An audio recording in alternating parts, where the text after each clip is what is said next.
ठटो मां वाक़े update कंदालू। Report करे रहिया ज़ाहिद अमीर जोखियो बदमस्त SHO धाबे जी मुबीन परियार जेको एक समाजी अगवान खे कंहिं मसइले जी निशानदगी करण ते सरेआम कचूं गारियूं ॾेई रहियो आहे। छा SHO जहिड़े अहम उहिदे ते अहिड़े गारियल बदअख़लाक़ ऐं अवाम सां नारवा सलूक रखंदड़ शख़्स खे मुक़रर करे सघिजे थो? अस्सलाम वालेकुम। सर ये दावे जी रेलवे पुल हेठां गाड़ियों हज़ारों ट्रिपन दा पत्थर तुझी भेण के यहाँ तुझी माँ के यहाँ गाड़ी मटी तुझी बदकर माँ जा चुट को सर छो SHO ता SHO गाड़ी नहीं आजा SHO मुबीन परियार गाड़ी नहीं आजा तो भेण जा चुट यो मुझो कमा सर तेजो दावे जी पुल ता जो माँ के आने फोन के इतना बद दो है भली बद चौथ मां सुबह ता अचा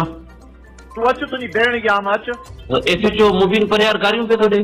गाड़ी दींदो तो तुझी भेण के तो बुट पियो ही मुझो माँ जा चुट सर ता माने दावे जी पुल ते चौकी पंजा पुलिस वाला गाड़ी मोबाइल भी आ रही हो तो पत्थर रेती बिजली बम के पुल भेण जा चुट छो गाड़ी तो जी सर नशे में ही चा